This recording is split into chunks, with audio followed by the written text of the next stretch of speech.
7 women had come to Grey Castle, and 6 of them were lying. The first wept on cue. She claimed she had been the late Duke's secret wife, that there were letters proving it, that her son was waiting in the corridor, that a marriage had been solemnized one rainless August in a chapel since pulled down. Her tears fell where she had practiced them, in mirrors. The second did not weep. The second produced a ring. The third produced documents, 3 pages of contract, a dowry list, 2 seals pressed in red wax. The fourth produced witnesses. The fifth produced witnesses better paid. The sixth produced rage so cleanly performed that the candles in the great hall leaned toward her, the way candles lean toward draught. By the time the 7th stepped forward, Lord Adrian Halford, Duke of Grey Castle by accident of his elder brother's heart giving out 3 Tuesdays ago at a regimental dinner he had been too busy to attend, had ceased to look up from the silver clasp of his cuff. He had not slept. He had not eaten since Sunday. He had not yet permitted himself to grieve. He listened to the 7th anyway, because his brother had been better at listening than at most other arts, and the listening was a thing he could still do for him. The 7th explained, with great feeling, that her son was the Duke's natural heir, that her son was at this moment in a carriage at the gate, that she expected to be received in the morning room by 10, and that she would tolerate no further indignities of this kind. "Madam," said Lord Adrian, in a voice that had once been pleasant in drawing-rooms, and was no longer pleasant anywhere, "I shall hear my 8th visitor." There was no 8th visitor on the list. The candles bent. Heads turned. Half the hall rustled like skirts being arranged for a flight. Mr. Hadley, the steward standing at his shoulder, sleek as a varnished spoon, in an amber waistcoat that caught the light too well, stood very still indeed. In the corner, where the long velvet curtains swallowed the lamplight, and a chair had been left half-pushed toward the wall, as though someone had meant to be invisible. There she sat. A young woman of 26 by the lamplight, pale gold hair braided plainly to her shoulder, clear, level grey eyes set wide in an oval face whose firmness, even now, was unmistakably feminine. A plain travelling dress of deep plum wool that the lamplight tried to make ordinary, and could not. Lord Adrian had no idea who she was. He had not, until this instant, been aware of her. And yet he had said, 8th visitor, and he had said it on purpose. He could not have explained why, except that there had been a stillness in that corner that had felt, for half an hour, like the only true thing in the room. The young woman rose. She did not curtsy. "You have not yet asked me anything, Your Grace," she said. Her voice was quieter than the others had been, and it carried farther. "But when you do, I shall be obliged to tell you something inconvenient." He considered her. The candles considered her. The 7 women, suddenly aware that the air in the room had moved without their permission, considered her too. "Speak." "The first 6 women are lying." She said it the way a magistrate reads a verdict, without heat, without cruelty, without permitting herself to enjoy it. The 7th is not lying. The 7th is mistaken. Her late husband was a different duke.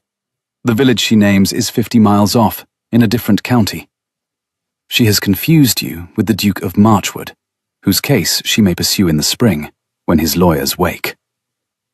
The 7th woman drew breath to speak. Charlotte Merritt did not look at her. "As for the others, the documents the 3rd woman has placed on your table are forgeries. They were forged last Wednesday, in your South Library, in the ledger room behind the orrery. I know because I was in the next chamber returning a book, and the door had been left ajar, and I saw who wrote them." Her hands stayed clasped at her waist. "The man who wrote them is standing behind your right shoulder." The room did not gasp. The room did something stranger. The room held its breath. Mr. Hadley, the steward, did not move. He did not, at first, breathe. Lord Adrian's hand closed slowly around the silver clasp of his cuff and unfastened it. He set the clasp on the table beside the 3rd woman's documents. He lifted his head. "And what," he said, "is your name?" "Charlotte Merritt, Your Grace. I am the housekeeper's niece. I have lived in this house 2 years and 4 months. She paused. The candles in the great hall steadied. That is the one true thing in this room tonight, she said. Do with it what you can. He stood. He had not stood since the 7 women had begun. The chair scraped behind him with a sound that, in any other house, would have been ordinary, and that in this one, at this hour, with this many lies stacked on the long, polished table, landed like the first note of a thing the listeners did not yet have a name for. Mr. Hadley, he said, without turning. His voice was level. His voice was lethal. You will remain where you are. Then to the room. Ladies, you will be conducted individually by my under-butler to 7 separate rooms. You will receive supper. You will not receive an audience tonight. You will not communicate with one another. The carriage at the gate may wait until morning. The boy in it may be brought a hot drink. We will resolve nothing tonight. Tomorrow, we will begin again. 6 of the 7 did not move. The 7th, the mistaken one, was already weeping, but quietly, and not on cue. He turned at last to the corner. Miss Merritt, he said, you will follow me. She followed him. The corridor between the great hall and the Duke's study at Greycastle ran the length of 3 centuries. Portraits on either side. Watching. Adrian Halford had walked it 5 times a day since boyhood. He did not glance at his brother's portrait as he passed it. He could not. Yet. He held the door of the study open for her. She went in. He closed it behind them and turned the key. It was a small, deliberate gesture, and she understood it precisely. She understood that he was not locking her in. He was locking the corridor out. She felt the difference in her chest without being able to name it. The study smelled of old leather and cold smoke and lemon polish. A fire had been laid earlier and forgotten. The hearth was set with kindling that had not been struck. Sit, he said. She did not sit. You should sit, Your Grace, she said. You have not slept, and you are about to ask me a great many questions. The chair on the right is more honest about your back than the one on the left. He looked at her. Then he sat, because she was right. How, he said slowly, did you know that? Your butler complains of carrying you to bed when you fall asleep upright in the left chair. He has complained twice this winter. He carried you Tuesday last. And how do you know what my butler complains of, Miss Merritt? My aunt is the housekeeper, Your Grace. I help her in the mornings. The butler complains to her. She tells the kitchen tells the rest of us. And you listen. Always. He almost smiled. He stopped himself before the muscle finished its work, because he had not yet earned the right, in his own estimation, to smile in that house. But she saw it begin, and she saw it fail. Tell me, he said, about my steward. She told him. She told him about a Wednesday 3 weeks ago, when she had gone into the South Library to return a volume of Linnaeus that her aunt had borrowed for the head gardener and forgotten to bring back. She told him that she had heard a quill scratching in the ledger room, and that the scratching had been wrong, too quick, too steady, and in a hand that was not her aunt's, not the understeward's, not the Duke's, and not anyone she had heard write at that desk before. She told him she had stopped, against her own better judgment, and looked. She told him what she had seen. He had a sample of your father's hand, she said. He had a sample of your brother's hand. He had a sample of yours. He had 3 nibs and 2 inks and a lamp turned low. He was copying. And he was weeping, in a polite, methodical way, the way a clerk weeps when a clerk has been told to do an unpleasant thing for the family. He was not weeping at being made to do it. He was weeping at having agreed. You watched him. For 4 minutes. Then I went away, because the floorboard outside that door is loose at the edge nearest the stairs, and shifts when one breathes. I have been quiet in this house for 2 years. He was upset enough to forget what he himself had taught the boys about that floorboard last autumn. And you said nothing. I had no one to say it to. She did not say it as accusation, she said it as fact. Your steward is the second most powerful man in the parish. My aunt is 62 and she works for him. The vicar drinks his port. The magistrate hunts on his recommendation. I am 26, and I have no money and no name, Your Grace. And I have learned to keep my own counsel until I was certain it would be heard. And what made you certain tonight? The 8th visitor. He looked up. You said, she said, that you would hear your 8th visitor. You meant the 7th, but you said 8th. And I had been sitting in that corner for 3/4 of an hour because my aunt had asked me to bring her thread that I'd forgotten to bring her at supper, and because it had felt, when I came in by the side door, like a room I should not leave. So when you said 8th visitor, you said me. And I thought, very clearly, he is asking. So I answered. He sat back. You answered, he repeated. Miss Merritt, do you understand what you have just done? I have made an enemy of your steward, who will see me dismissed within the week unless you intervene. I have made enemies of 7 women, 6 of whom would happily have me removed from a window, and 1 of whom is genuinely confused and may yet apologize. I have made an inconvenient witness of myself in a matter that will not be settled by a single evening's conversation. I have given you, she said, a problem larger than the one you walked in with. And I am sorry. You are not sorry. No, she said. I am not. But I thought I should say so. He let out a breath he had been holding since Tuesday. Miss Merritt, he said, I'm going to ask you one more thing, and I would like you to answer it as truthfully as you have answered everything else. Ask. What do you want? She did not look away. I want, she said, to keep my position in this house, because my aunt is too old to find another, and I would not leave her. I want my aunt's pension assured, whatever happens to me. I want, she said, slower now, not to be afraid when I walk past your steward in the gallery that he may have arranged a fall down the stairs by the laundry.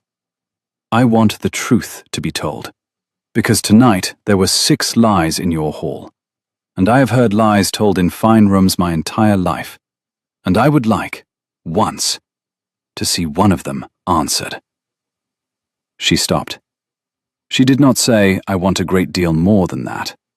She did not say it because she did not yet know it herself, and she would not lie to him, and she did not yet know him. He nodded once, slowly. You shall have, he said, your aunt's pension. You shall have the safety of this house, and you shall have Miss Merritt, the thing I think you came here without knowing you wanted. And what is that, Your Grace? My ear, he said.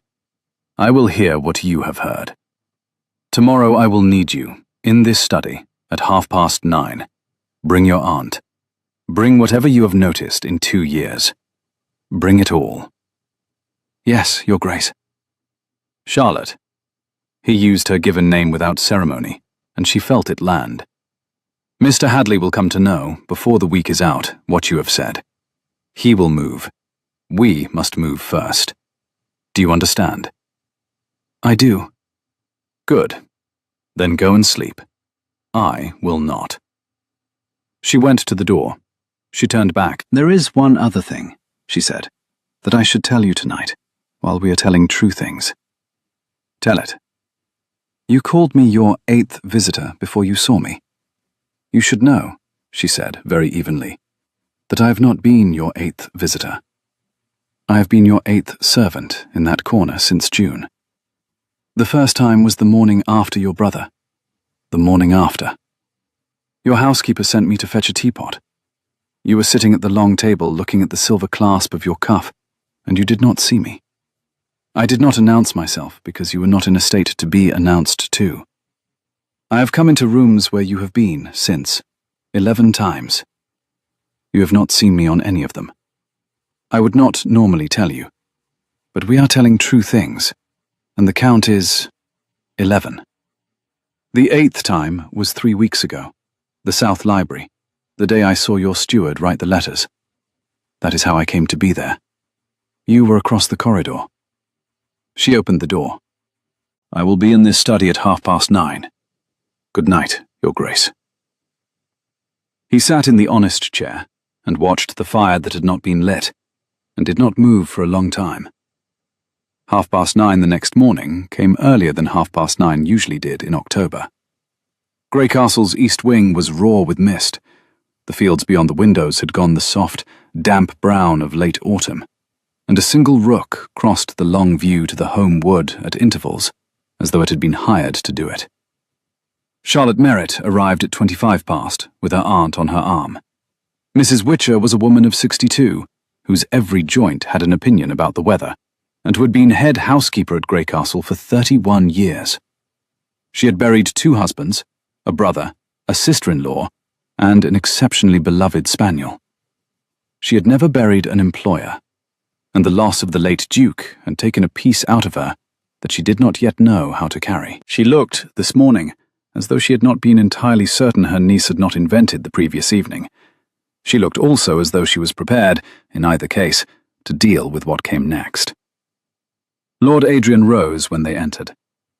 "Mrs. Witcher," he said. "Sit, please, both of you." "Your Grace, my niece has done me a service I shall not forget. She has also placed herself and you at risk. I will speak to that risk this morning, with your permission." "You have it," said Mrs. Witcher firmly, and set her cane against the leg of the chair. He laid out, in 20 minutes, what he intended. He intended to summon the lawyers from town. He intended to retain, privately, at his own expense, a clerk from a house in Lincoln that did not know Mr. Hadley personally and would not be bought. He intended to produce, by the end of the week, a public statement of his arrangements for the inheritance. He intended to flush Mr. Hadley out by giving him something to fear, and he intended to name, that morning, an heir to the unentailed Grey Castle estate. "Your Grace," said Mrs. Witcher, who had managed not to interrupt up to that point, "the unentailed estate is 12 farms, the Dower House, the woolen mill at Saxby, the canal shares, 3 London leases, and the funds my brother put aside in his lifetime. Yes." "That is considerable, yes." "You cannot, Your Grace, be proposing—" "I am." "Not my niece." "Yes." Mrs. Witcher closed her mouth. She opened it. She closed it again. "You may say no, Mrs. Witcher," he said gently. "She may say no. I would not name an heir who has not consented. That is the kind of thing my steward does, and I should prefer not to resemble him this week. But I will tell you both why." He turned to Charlotte. "If I name a cousin," he said, "Mr. Hadley will know which cousin to court. If I name no one, Mr. Hadley will create an heir for me. 6 women he has already created, and he was not finished. If I name myself childless and let it lie, my brother's estate will pass, in 3 generations of legal grinding, into the hands of a man whose greatest pleasure in life is hunting. None of these outcomes I wish to be remembered for permitting. If I name you, Miss Merritt, a person no one has bought, no one has paid, no one has met before yesterday evening except in passing and unseen, Mr. Hadley will be unable to use you. He will be unable to discredit you, because there is nothing in your past to discredit. He will attempt to ruin you, and we will be ready for the attempt, because we have all morning to prepare for it. He will have to come at me directly, and when he comes at me directly, he will make the mistake that puts him in my magistrate's office. You will be a target, but you will be the target I can stand between. And in 10 weeks, when this is settled, I will release the inheritance, to whomsoever sense and law together advise me to release it to. The naming is a tactic. It is also, Miss Merritt, an apology. For last night, when I made you do a brave thing in front of 7 liars without asking your leave." Mrs. Witcher had not breathed for half a minute. Charlotte said, "I should like 10 minutes alone with my aunt, Your Grace." "Of course." He left them. In the corridor he stood opposite his brother's portrait at last, and he looked at it, and he said, quietly, to the painted face that had always laughed too easily, "I'm sorry. I'm doing it crooked. You'd have done it straight." Forgive me. I haven't time to be straight. His brother's portrait did not answer. His brother's portrait did, however, continue to look as though it would have approved of Charlotte Merritt, very much indeed. Inside the study, Mrs. Witcher took her niece's hand. "Tell me, child," she said, "that you are not in love with that man." "I am not in love with that man, Aunt Witcher. I met him last night." "Tell me that you will not be." "I will," said Charlotte. "Tell you no such lies." Mrs. Witcher, who had no patience for fools and infinite patience for honest people, nodded once. "Then take it," she said. "Take it. He is right. The steward will not stop. Take it, child, and use it. And when this is finished, give half of it to the orphans at Saxby, and the other half to the school I have been writing to the late Duke about for 15 years and never had the courage to ask aloud." Charlotte kissed her aunt's temple. "I have always wanted to be a difficult woman, Aunt Witcher." "You always have been one, child. You only kept it polite." When Lord Adrian came back into the study, Charlotte was standing at the window. Mrs. Witcher was sitting very upright in the chair. "Your Grace," said Charlotte. "Yes, with 4 conditions." "Name them." 1. My aunt's pension is settled today, in writing, signed by your hand, witnessed by both lawyers when they arrive. She is not to be retired against her will. She is not to be removed from this house unless she chooses to leave it. 2. The naming is announced as a temporary trust. I am not the heir. I am the trustee of the unentailed estate for 10 weeks, at the end of which the property is settled by your decision and my consent jointly. 3. I am to be treated, in this house and outside it, as a person, not as a girl. I am to receive the lawyers. I am to read the documents. I am to ask the questions. If I ask a question and I am not answered, I will leave. I will not leave quietly. 4. When this is finished, when Mr. Hadley's in my magistrate's office, and the 7 women are pursuing their cases in the spring at the Duke of Marchwood's expense, and you have decided where the unentailed estate is to go, you will not, Your Grace, propose marriage to me out of gratitude. I will refuse it on principle. When you are no longer grateful, you may ask me again, and I will consider it on its merits. He looked at her. Miss Merritt, he said, conditions 1 through 3 are accepted with thanks. And 4, Your Grace? 4, he said. I shall accept on the understanding that grateful is not the only thing I am at present, and that I am perfectly capable of telling the difference, and that I shall, in due course, prove the difference to your satisfaction. She felt heat at her throat, and she did not show it. Then we are agreed, Your Grace. We are agreed, Miss Merritt. The lawyers arrived at noon. The clerk from Lincoln arrived with them. Mr. Hadley arrived at 1:15, having been summoned. By 2 o'clock the announcement was drafted. By 3, signed. By 4, dispatched by riders to the parish church, the magistrate, the steward of the neighbouring estate, and the Lincoln paper. By 5, Mr. Hadley had begun to write a letter that would not arrive at its destination.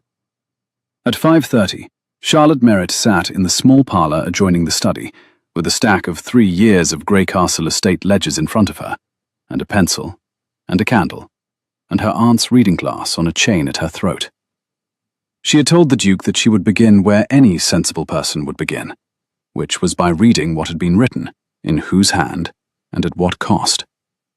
He had said he would join her after dinner. He did not. He came at 10:30, looking guilty. Miss Merritt, Your Grace, sit. There is bread and cheese on that tray. My aunt sent it, knowing you would forget. Eat first. Eat. He ate. When the bread was gone, he looked at her properly for the first time that day, in lamplight, across a table piled with paper. Her hair had loosened. Her sleeves were turned back to the elbow, ink on the right wrist. Her eyes were the colour of pewter in winter rain. How bad, he said. He has been stealing for 11 years. From my brother. From your father, originally. He began with the laundry accounts. He has finished, she said, with the woolen mill.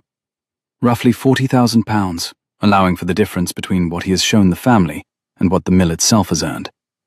He has not stolen all of it for himself, about 2/3. The rest he has pushed into your father's mistresses, your brother's gambling debts, and one quite considerable settlement on a woman in Bath, whom I do not think any of you knew about. He also seems, oddly, to have given £600 anonymously to the Saxby Orphan School, once a year, For 7 years. That's inconsistent, yes. Or human, depending on your view. and the 7 women. Were not his idea. Or rather, I think they were partly his idea. 3 of them I would say he found and prepared. 2 of them I think he heard about and used. 2 of them came of their own accord. He merely steered. To what end? To remove you, or to remove your name. With 7 competing claims unresolved, you spend 10 years in court while he runs the estate. With one of them succeeding, he runs it as the new Duchess's trusted advisor. With all of them defeated and the estate exhausted, he has by then retired. Either way, he wins. Miss Merritt. Yes. How, he said, did you do this in 6 hours? I have read every estate ledger in this house at night, on and off, for 2 years, because my aunt brings them home and falls asleep over them, and I cannot bear to leave a sum incorrect. He keeps 2 ledgers, Your Grace. He always has. I have been reading the wrong one. I have spent the afternoon reading the right one. He sat in silence. Charlotte, he said, if I had named a cousin, You'd have lost everything. and you saw all this in the South Library, 3 weeks ago, in 4 minutes. I saw a man weeping while he wrote his employer's hand. I went home and read harder. He stood. He came around the table. He did not touch her. He stood beside her chair and looked down at the ledger she had open, at the column of numbers in her steady, schoolroom-perfect handwriting, and he thought clearly.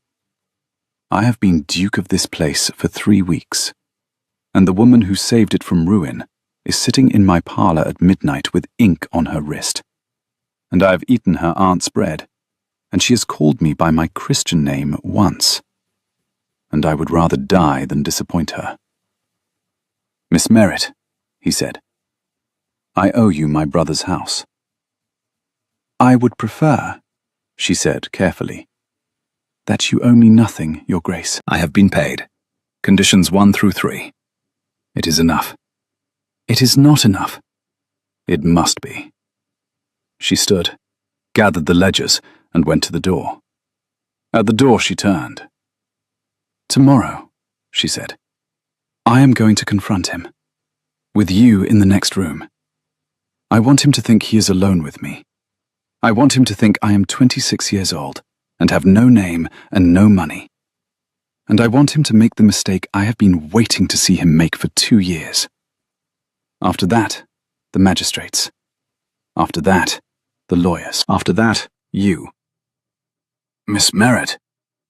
Good night, Your Grace. She went up the back stairs. He stood in the parlour with her empty teacup and the broken bread.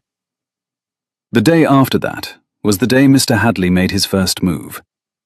He was a careful man, Mr. Hadley. He had been a careful man for 35 years. Carefulness had carried him from a parish school in Norfolk to a stewardship at Greycastle by the age of 26, the precise age the new Duchess not quite Duchess was now. He understood himself to be cleverer than the family he served, cleverer than the lawyers, cleverer than the magistrate, and certainly cleverer than the housekeeper's niece. Carefulness, however, has a brittle side. His first move was a letter to the Lincoln paper. The letter was anonymous.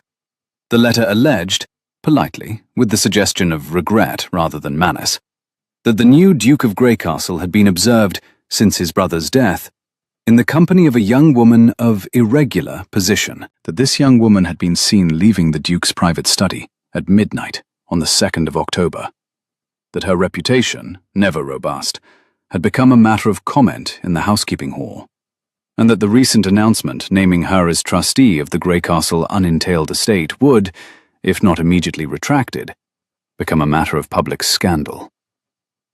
The letter was set in type by the Lincoln paper and shown by the editor to a second editor, who happened to play whist with the steward of Greycastle's neighbouring estate, who happened to play backgammon with the Duke's private clerk, who happened to be, by entirely deliberate arrangement, the clerk freshly retained from Lincoln.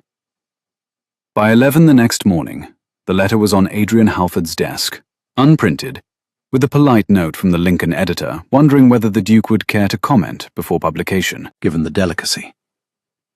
Adrian Halford read the letter twice and laughed. He had not laughed in 4 weeks. The laugh was short and unkind, but it was a laugh, and it had Charlotte Merritt's name in it. "Hadley," he said to the empty room, "you are a fool."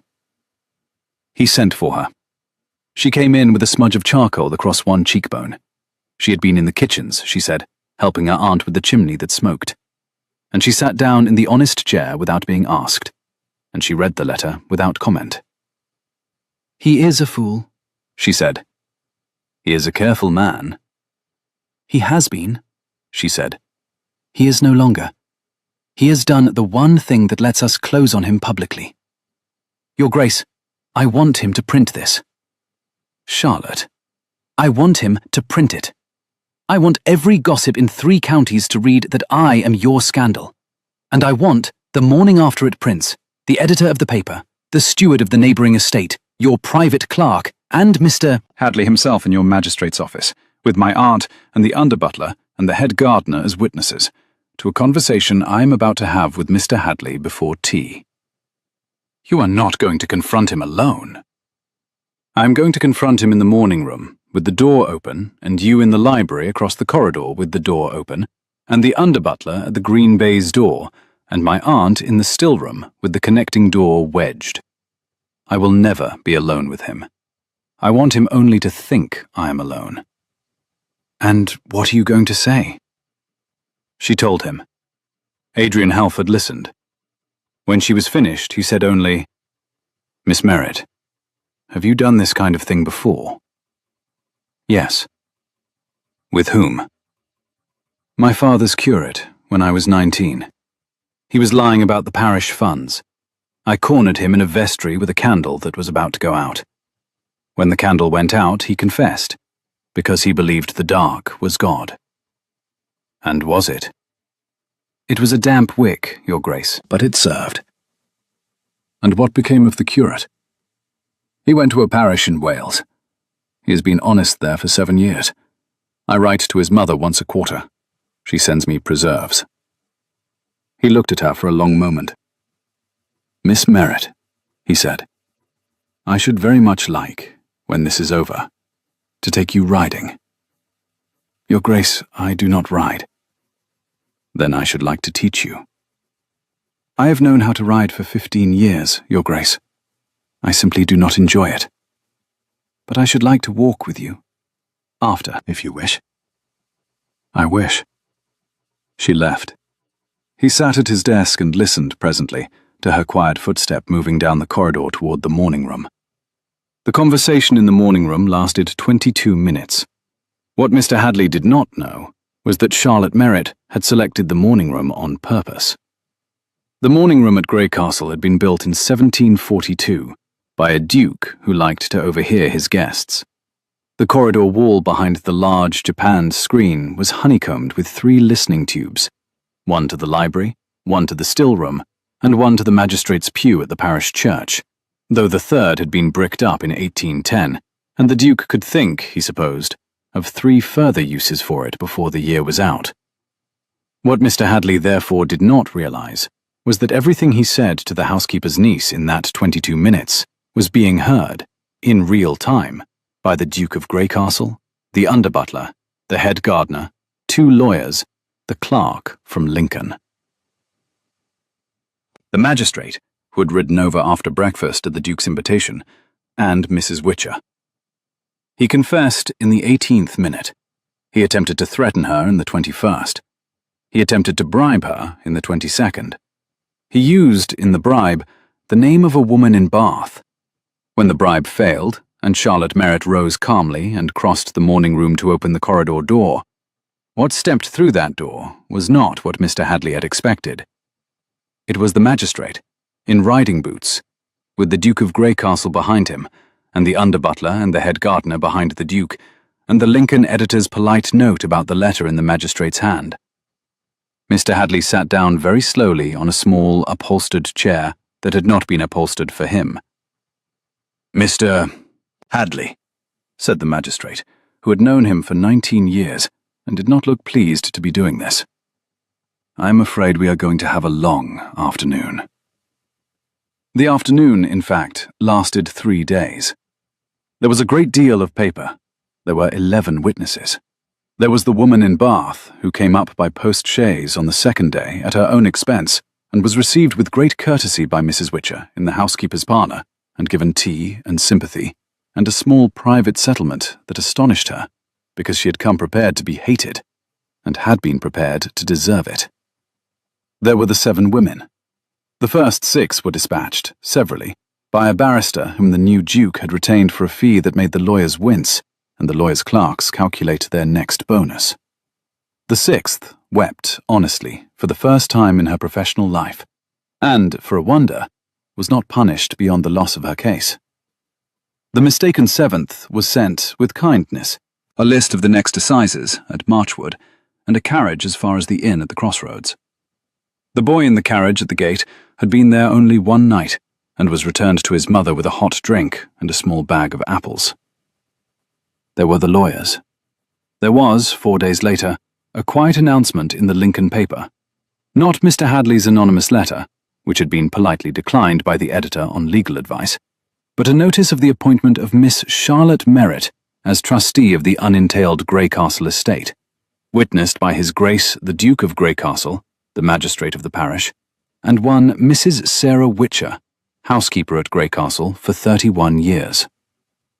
There was, 5 days later, a quiet but sustained ringing of the doorbell at Greycastle by visitors who had read the announcement and had reconsidered, on reflection, their willingness to know the new Duke socially.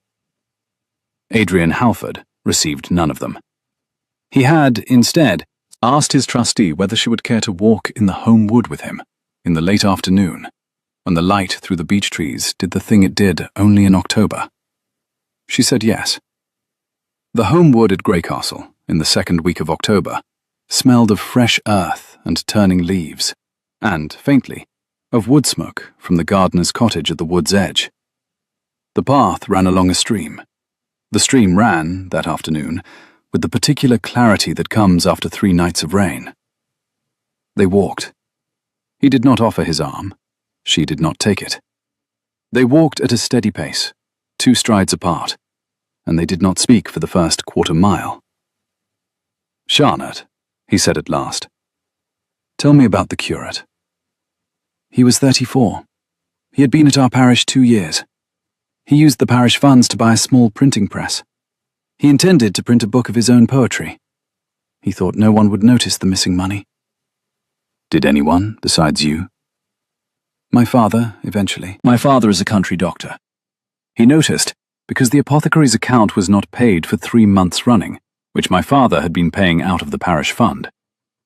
He came home one evening and said, 'The account is unpaid. Have you noticed?' I said yes. He said, 'And do you know why?' I said yes. He said, 'And do you wish to do something about it?' I said yes. He said, 'Then do it. I shall be in the kitchen.' And he made me a sandwich. Your father is alive, Your Grace, and well, and currently treating a child for measles in Lincolnshire. He is not from this part of the country. He met my mother, who is no longer living, on a visit to my aunt. He stayed 7 weeks and took her home. I came 26 years ago. I came to Greycastle 2 years ago because my mother she had been ill. After, I needed work. My aunt asked. Your brother said yes. My brother, said Adrian Halford slowly, knew you were here. Of course he did. He came into the still room one Friday evening and asked my aunt who had reorganized the linen. My aunt said, "My niece." He said, "Thank her." My aunt did. He asked the next week who had made the new system for the wine cellar. My aunt said, "My niece." He said, "Thank her." He did this 6 times, Your Grace, and on the 6th time he came to the still room himself and thanked me directly. He said, "My brother is a good man and a tired one. He will inherit me one day, and when he does, he will need you." He said, "Do not let him send you away." She paused. That was 9 months ago. Adrian Halford stopped walking. "He did not tell me," he said. "He would not have. He said it was his promise to himself, and not to be made into a request." "And you have been here, with that on your shoulders, since June?" "Yes." "And you said nothing of it?" "It was not my promise to make. It was a thing your brother had said. I was waiting to see what kind of man you would be when you came into the title. If you had been a fool, I should have left in the spring. You are not a fool, Your Grace. You are a tired man." So I stayed. He did not move for a long moment. The stream went on past their boots. A leaf, cherry red, came down out of an oak and stuck to the wet leather of his right boot. Charlotte Merritt looked at the leaf because she could not, just then, look at his face. "Charlotte." "Your Grace." "I am not grateful." "I know." "I am not grateful," he said again. "And I would not propose to you out of gratitude. I would propose to you because you are the most coherent person I have met in 7 years. And because you frighten me, in a calm way, the way a fire frightens a man who has been cold for too long. And because my brother, in his last act of love for me, put you in my path, and trusted that I would have the sense to recognize what he had done. I would propose to you, Charlotte Merritt, because in 9 days you have stood in 2 rooms and said the truth aloud, and changed the shape of my life. And I would be a coward in his memory if I did not at least tell you that.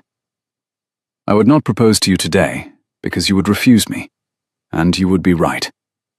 But I would like—" And here he stopped, and he picked up the cherry-red leaf from his boot and held it absurdly in one ducal hand. "I would like to give you 9 weeks, Charlotte. The remainder of the trust.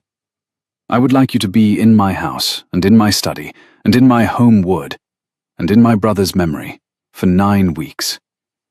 And at the end of those 9 weeks, I would like to ask you a question. And I would like to do my level best, between now and then, to be the kind of man who is allowed to ask it." She took the cherry-red leaf out of his hand. "Your Grace," she said. Adrian, I will give you 9 weeks. And if at the end of 9 weeks you still wish to ask, I will answer. And what is the answer? I shall tell you when you ask. That is unjust. That is bargaining, Your Grace. I am 26 and have no money, and I have been instructed by my aunt, who is uncannily wise about these things, never to give a man a yes before he has earned the asking. Your aunt is a tyrant. My aunt is a romantic, Adrian. She had me practice the sentence in the mirror last night, in case you should ask too soon. And if I had asked too soon, you would have heard a rather practiced no from a rather practiced mouth. Then I am glad, he said, that I waited. They walked on. The stream made its sound.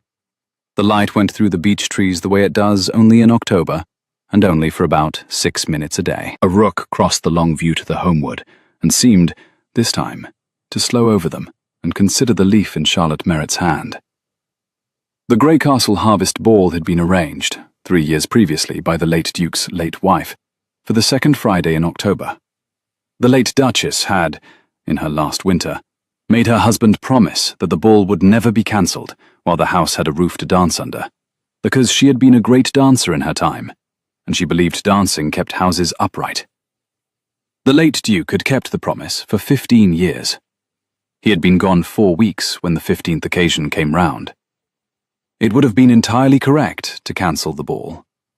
Adrian Halford did not cancel the ball. He sent, in his 2nd week as Duke, a quiet note to the steward of the neighbouring estate, who, having been politely interrogated for 5 hours in the magistrate's office, had returned home considerably chastened, asking him to convey to the families of the parish that the ball would be held in mourning colours with 1 waltz only, and that any family wishing to attend would be welcome, and any family wishing to stay away would be entirely understood. The reply came back the same day. Every family wished to attend. His new trustee, asked her opinion, had said only, "Your brother would have wanted them to come, so they should come. Wear black with the indigo waistcoat. It is the one your brother used to mock, and he would be pleased to see it on you." "How do you know my brother used to mock that waistcoat?"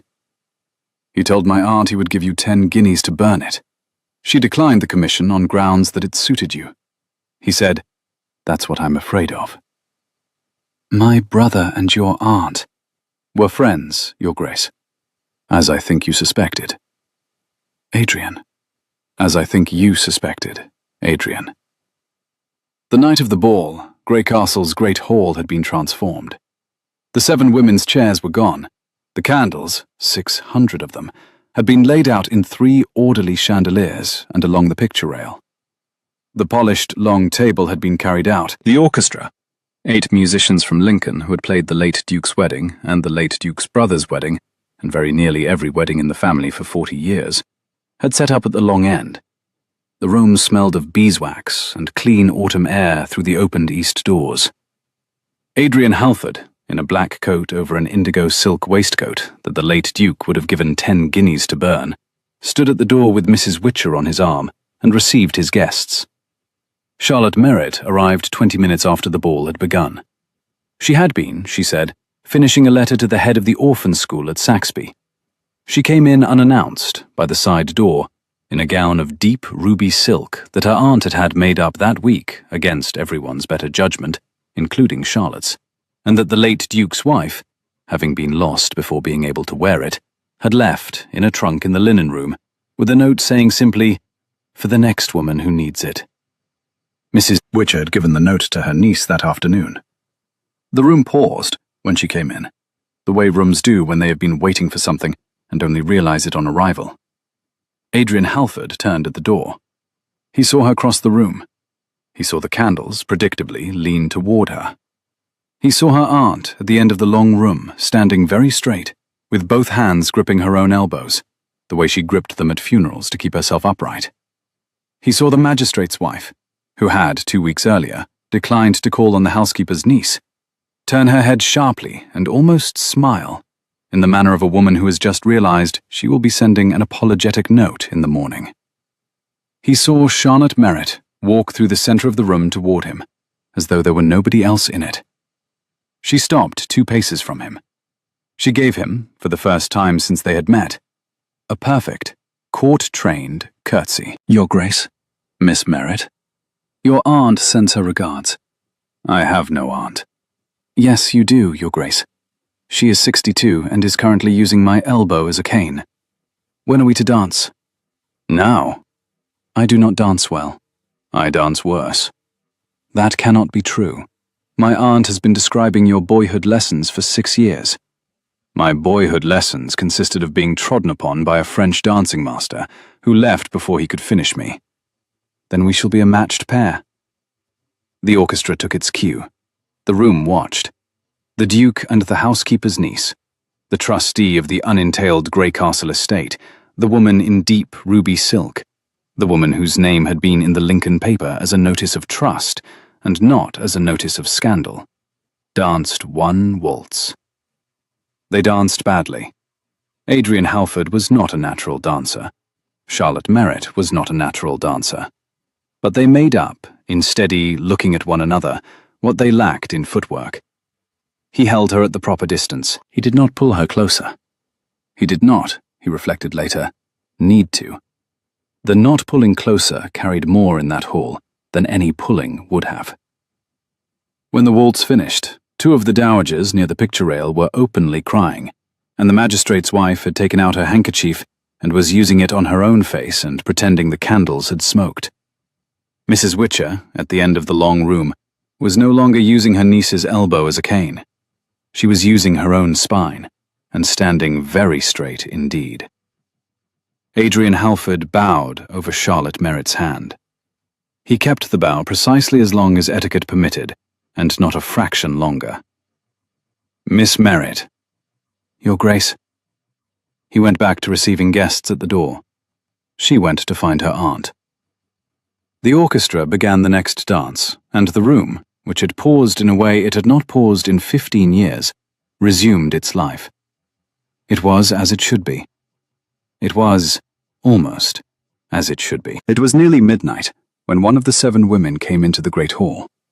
She was the second, the one who had produced a ring. She had not, for reasons of her own, gone home to London. She had stayed in the village inn, paying for her own bed with money she did not, in fact, possess, and waiting for a chance she was beginning to think would not come. The chance, in her view, was the ball. She had borrowed a gown from the innkeeper's daughter. She had borrowed a pair of slippers from the innkeeper's wife. She had come up to the great hall in a hired chair, and she had walked in by the front door without being announced, because the under-butler at the front door had been distracted by a small confusion involving a young lady's stuck button. She came into the great hall as the orchestra finished a country dance. She crossed the room toward Charlotte Merritt at speed. What she carried in her hand was not a weapon. The watching guests reported, afterward, in 12 different accounts, 12 different objects. In fact, what she carried was a small glass vial of red ink, intended, she had thought, in the village inn, to be flung onto the front of Charlotte Merritt's deep ruby silk gown, to ruin it visibly, and so ruin its wearer's evening, and to provide the steward of the neighbouring estate, who had assured her, in a carefully worded letter, that he would assist her case in the spring if she could embarrass the new trustee tonight, with the embarrassment he had requested. The second woman raised her hand. 3 things happened, very nearly simultaneously, in the next 2 seconds. Charlotte Merritt, who had spent 2 years observing this room from corners and had developed a precise understanding of how its sightlines flowed, saw the woman's approach in the polished surface of the brass rail, and stepped to one side without seeming to. Adrian Halford, who had been watching Charlotte all evening without seeming to, stepped between them, and Mrs. Witcher, who had been gripping her own elbows at the end of the long room and was 62 years old and a head shorter than the second woman, came up from behind with a candlestick in her hand and brought it down, with an aim that astonished her own niece, on the second woman's wrist. The vial dropped. The vial broke. The red ink spread across the polished floor in a small, spectacular pool, perfectly clear of any gown. The second woman gave a small, animal cry of pain. Adrian Halford caught her gently as she sagged against him. He did not pity her, exactly. He did not have the energy, just then, for pity, but he held her up with one arm and turned to the under-butler and said calmly, "James, find Dr. Carey. The wrist is sprained, perhaps cracked. He will be needed. Have her taken to the green room and looked after. She will eat and sleep, and tomorrow she will speak to me in the magistrate's office. And after that she will go home, and we will speak no more of this." Mrs. Witcher, 62 years old, head housekeeper at Grey Castle for 31 years, owner of one disapproving cane and one previously unused candlestick, set the candlestick back into its place on the side table with a click, picked up her cane, and walked to the door of the great hall to wait for her niece. Charlotte Merritt looked at the red ink on the floor. She looked at her aunt. She looked at Adrian Halford. She did not speak, because if she had spoken her voice would not have carried, and she had been raised to carry her voice. He saw her not speak. He set the second woman gently into the under-butler's arms, and he crossed the floor to Charlotte in 3 long strides, and he took her face in both his hands, as though she were a candle that had nearly gone out. He kissed her.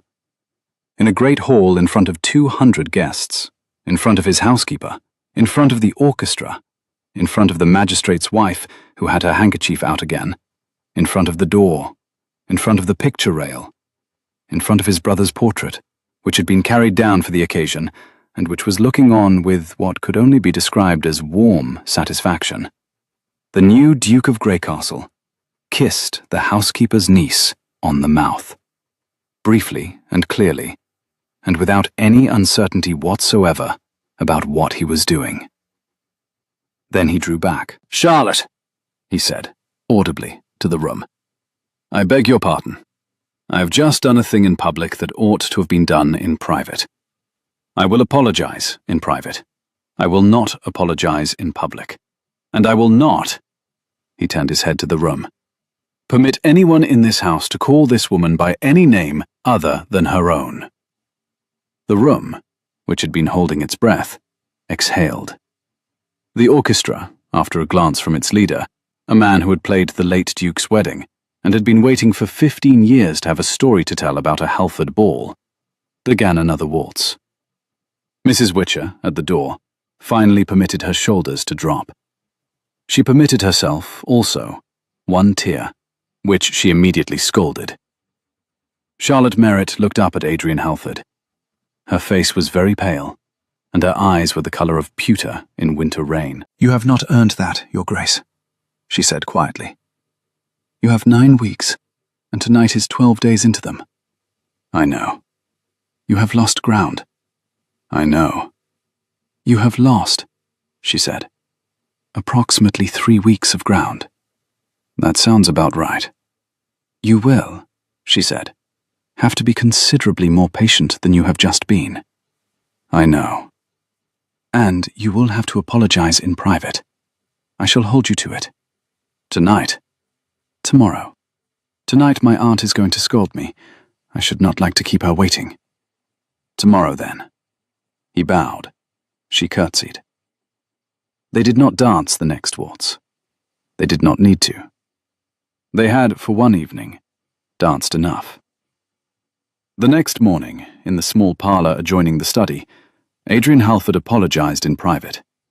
He apologized at considerable length. He apologized, Charlotte Merritt later told her aunt, with a thoroughness that almost defeated its purpose, in that by the third quarter hour she had begun to wish very much for him to stop apologizing and do something else.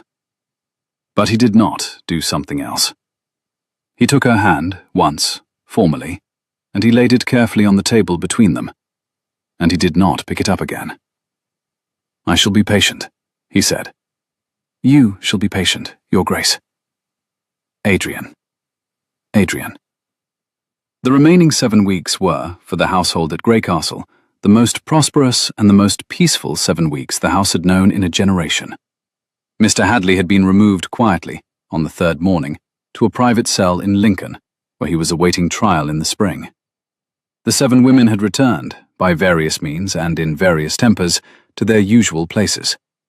The mistaken 7th had received, by post, a respectful invitation from the Duke of Marchwood's solicitors to lay out her case.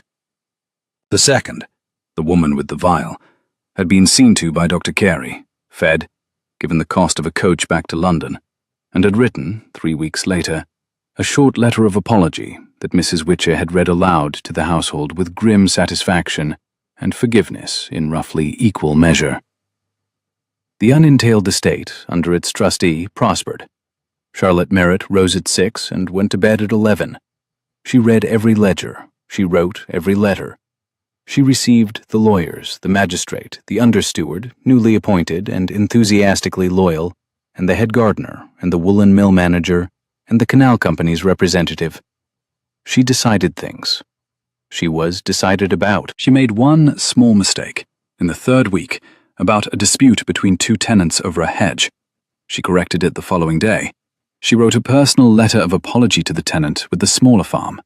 The tenant sent her, in return, a basket of apples and a small carved wooden owl that he said his daughter had made, and that he hoped Miss Merritt would accept as an apology of her own for the harshness of his original letter. She put the wooden owl on the mantel of the small parlour. It stayed there. Adrian Halford was, throughout these 7 weeks, a man transformed by the simple condition of not being alone anymore in a house he had not asked for. He slept, at last, in the proper bed in the proper bedroom. He ate his aunt's, Mrs. Witcher's, bread. He answered his letters. He rode out every morning at 7 with his understeward. He came back every morning at 9:30, in time to find Charlotte Merritt at her desk in the small parlour, and to bring her his agenda for the day, and to receive hers in return, and to leave her alone for 2 hours with whichever of his lawyers she had summoned that morning. He did not propose to her again. He did not need to. He was building, every day, the case for the proposal. She watched him build it. She did not, at any point in those 7 weeks, give him to understand what her answer was going to be. She also did not give him to understand that her answer was anything other than the one he had asked her to consider. She walked with him in the home wood every Wednesday afternoon. She sat with him in the library after dinner on Fridays. She attended church with her aunt and with him. She did not let him touch her hand again, even formally. She said she did not wish for the household to gossip. He honored the request. He thought, privately, that the household had been gossiping cheerfully since the night of the ball, and was unlikely to stop. At the end of 9 weeks, on a damp morning at the beginning of December, Adrian Halford asked Charlotte Merritt to marry him.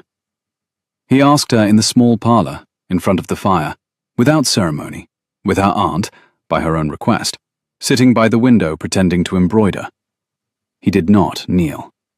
She had told him, sometime previously, that she would never marry a man who knelt to her, because in her view a man who could be made to kneel could not be relied upon to stand later when standing was necessary, and she required, of any man she married, the latter rather than the former.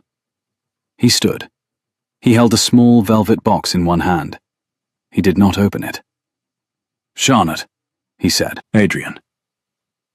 At the beginning of October, you came into my hall as my 8th visitor. You were not on the list. I asked you a question I had no right to ask. You answered with the truth. You have answered every question I have asked you since with the truth, and you have asked me questions I had not the wit to ask myself, and you have been patient with my answering, and you have built, in 2 months, a thing that this house has not known in 15 years. You have made my brother's last act of love into a living one. You have made his promise good. You have made me, in the smallest and most domestic ways, a man who can stand in his portrait without flinching.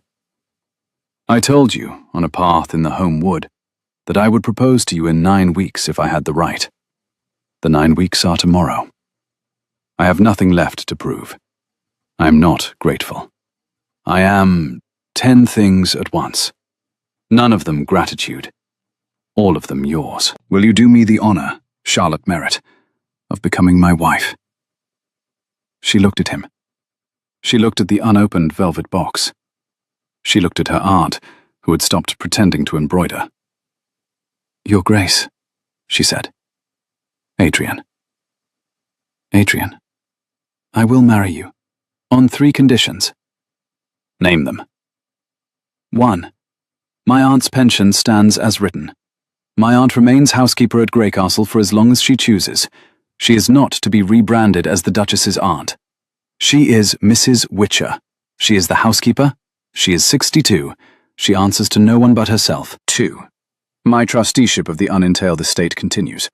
I am the Duchess of this house, and the trustee of the unentailed estate jointly. The 2 roles are not inconsistent, and I shall not have one collapsed into the other. The half of the unentailed estate that I have already arranged to settle on the Saxby Orphan School and the new village school we are to build at Greycastle will be settled this winter, in writing, before the wedding. 3. You will not, ever, ask me to be a duchess in any sense that requires me to stop being myself. I have spent 26 years observing rooms from corners. I will continue to observe. I will continue to read. I will continue to ask the questions I have always asked. I will not become an ornament. I have been in absence in this house for 2 years. I will not, as your wife, become a decoration. I will be, as I have been, a working person, who happens to wear better gowns now and has someone in the proper bed. He smiled, for the first time, fully. Conditions accepted, Charlotte. Then yes, Adrian, I will. He opened the velvet box. The ring was not new. He had, he said quietly, dug it out of his mother's jewel case the day after the ball. It was a small grey pearl, set in old gold, perfectly plain, and Charlotte had only to look at it to know that it had been worn by a woman who had also been a working person, who happened to wear better gowns. He put the ring on her finger. Adrian, she said, Your mother would have approved of you so heartily that she would have terrified you. She had Mrs. Witcher's character and your father's stamina. She would have liked you within an hour and made you cry with laughter within a week. She has been, he said, the only person whose silence I have minded these last 8 years. I think tonight, perhaps, I shall not mind it quite so much.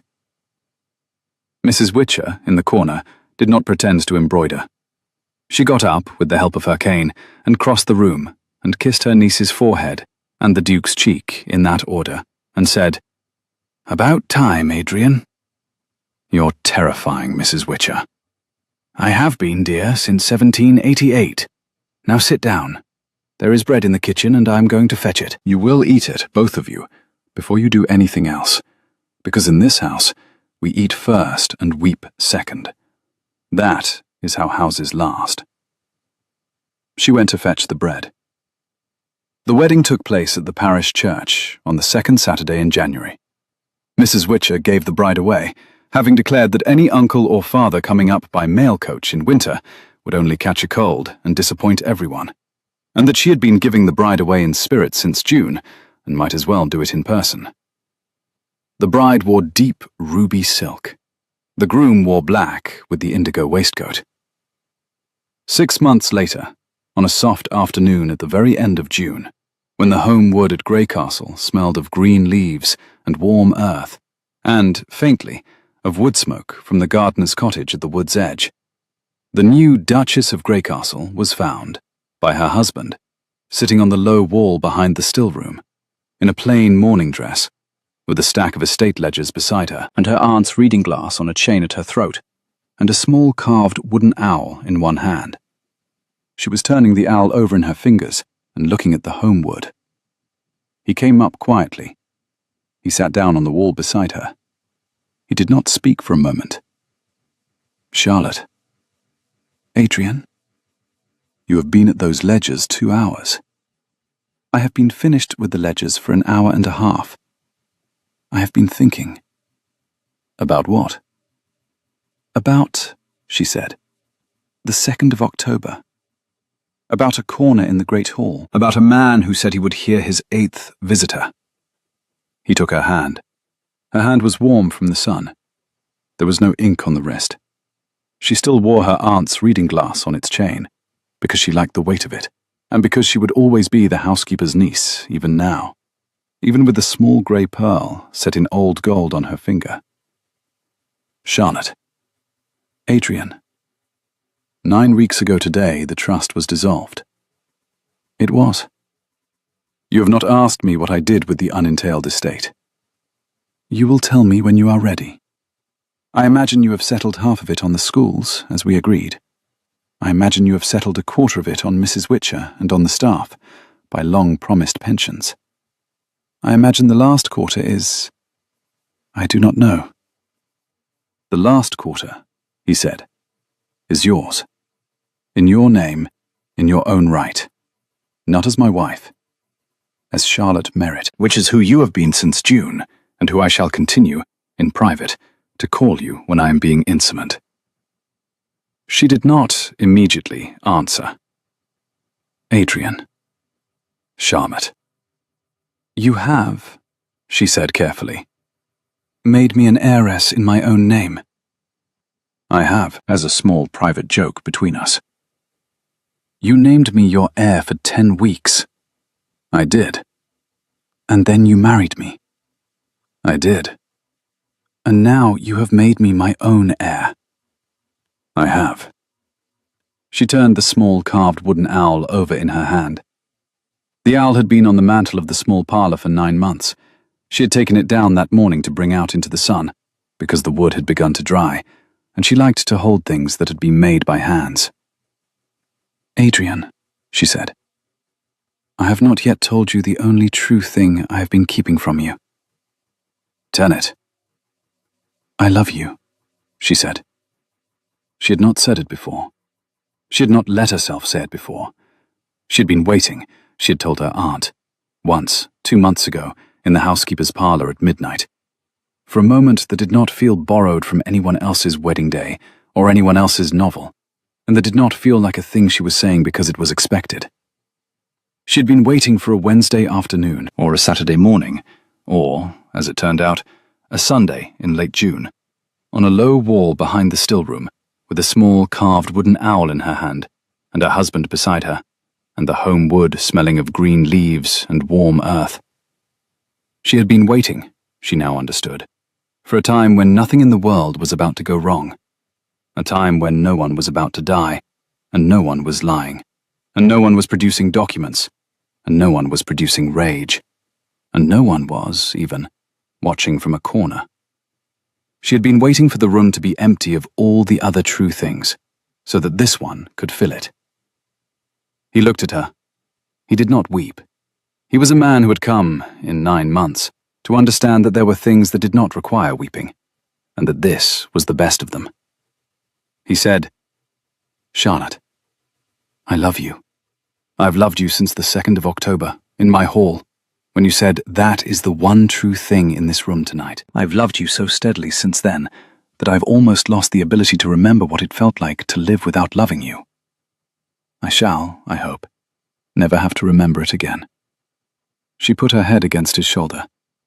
The home wood went on with its afternoon. A rook crossed the long view.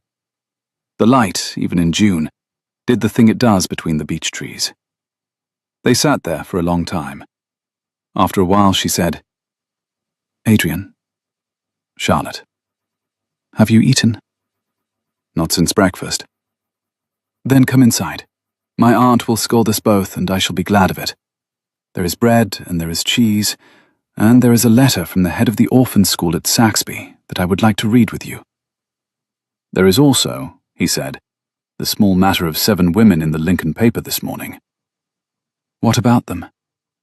"The first has remarried. The second has opened a millinery in Bath. She has named it, with what I think is great courage and a certain dry humour, The Vile. The third is in Australia. The fourth and fifth have written to the magistrate jointly to confess, in exchange for a reduction of their sentences. The sixth has, against all expectation, applied to my aunt for a reference, claiming she has reformed. My aunt is deciding. The seventh, the mistaken one, has written to thank you. Her case at Marchwood was successful in the spring. She wishes to send your aunt some apples." "Send words to her aunt, to my aunt, to expect them," Charlotte said. "And tell the 7th that she is welcome here on a Wednesday afternoon in October, when the light through the beech trees does the thing it does only in October." "I shall." "And Adrian." "Yes." "The truth," she said, "has been told. It has. Do with it what we can."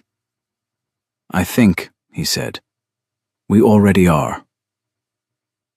If you have ever sat in a corner of a room and wondered whether anyone would notice you were there, if you have ever had a true thing to say and not yet found the right room or the right hour or the right person to say it to, then, dear listener, this story has been for you. Tell me in the comments the truest thing you have ever told without being asked. And subscribe, if you would, for next Friday's tale. We shall be opening another door at Grey Castle, and the Homewood is still listening.